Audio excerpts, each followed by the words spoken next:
হুম।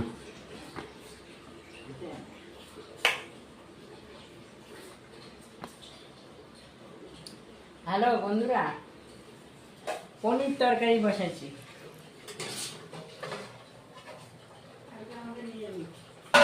আজকে আমাদের নিরামিষ, মনসা পূজা তো বাটা দিয়ে দেওয়া হয়েছে।